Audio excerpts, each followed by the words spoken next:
वैसे तो भगवान विष्णु के मुख्य 10 दशावतार एवं कुल 24 अवतार माने गए हैं, किंतु उनका एक ऐसा अवतार भी है जिसके विषय में बहुत ही कम लोगों को जानकारी है, और वो है नवगुंजर अवतार। ऐसा इसलिए है क्योंकि इस अवतार के विषय में महाभारत या किसी भी पुराण में कोई वर्णन नहीं है। केवल उड़ीसा के लोक कथाओं में श्री हरि के इस विचित्र अवतार का वर्णन मिलता है। वहाँ नवगुंजर को श्री कृष्ण का अवतार भी माना जाता है। तो आइए इस विशिष्ट अवतार के विषय में और जानते हैं। स्वागत है दोस्तों आपका हमारे चैनल समय चक्र में। जैसा कि हमने बताया कि नवगुंजर अवतार का वर्णन केवल उड़ीसा के महाभारत में मिलता है, जिसकी रचना 14वीं शताब्दी में जन्मे उड़ीसा के आदि कवि माने जाने वाले श्री सरला दास ने की है। इन्होंने महाभारत के अतिरिक्त उड़िया बिलंका रामायण की भी रचना की है।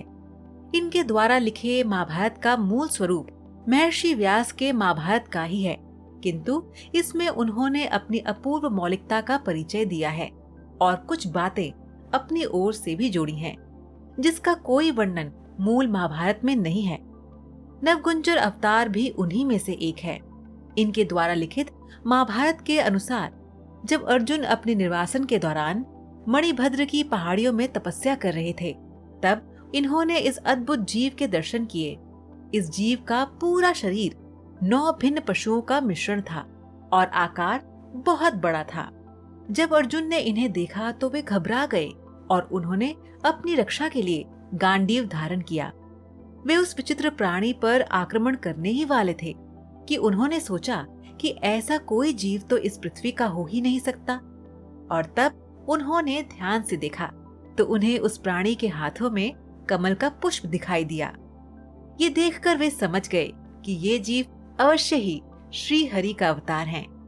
सत्य से परिचित होते ही श्री कृष्ण ने उन्हें दर्शन दिए और बताया कि विश्व रूप की ही भांति ये भी इनका ही एक रूप है। इस अवतार का नवगुंजर नाम 9 प्राणियों के मिश्रण होने के कारण पड़ा है।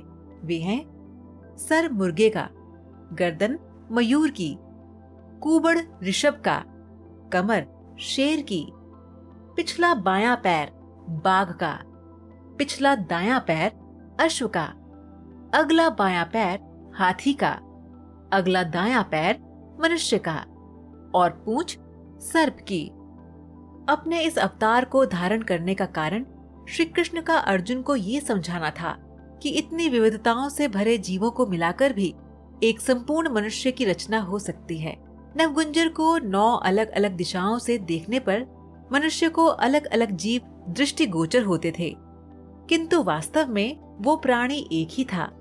इसका अर्थ ये है कि किसी मनुष्य को देखने का दृष्टिकोण अलग अलग मनुष्यों का भिन्न हो सकता है, किंतु वास्तव में वो मनुष्य वही होता है जो वो है।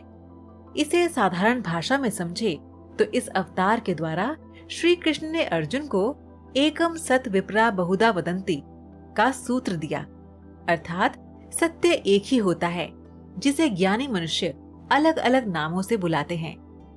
भगवान के इस नवगुंजर अवतार का महत्व अद्वैत साहित्य में बहुत है। इस अद्भुत अवतार की कलाकृति पूरी जगन्नाथ मंदिर में स्थापित है। इसके अतिरिक्त जगन्नाथ मंदिर के नील चक्र पर 8 नवगुंजरों की आकृति उकेरी गई है, जिसे देखने दूर दूर से लोग वहां आते हैं। इसके अतिरिक्त उड़ीसा में खेले जाने वाले एक प्राचीन खेल गंजपा में भी नवगुंजर एवं अर्जुन एक पात्र के रूप में उपस्थित होते हैं। ये भगवान श्री कृष्ण के विश्व रूप का ही एक रूप माना जाता है। तो दर्शकों, तो जाने से पहले आज का सवाल आपके लिए ये है कि क्या आप बता सकते हैं कि विष्णु भगवान ने बौने ब्राह्मण के रूप में जन्म लिया था, उस अवतार का क्या नाम है? आप इसका जवाब हमें नीचे कमेंट बॉक्स में दीजिए। हमें आपके जवाब का इंतजार रहेगा।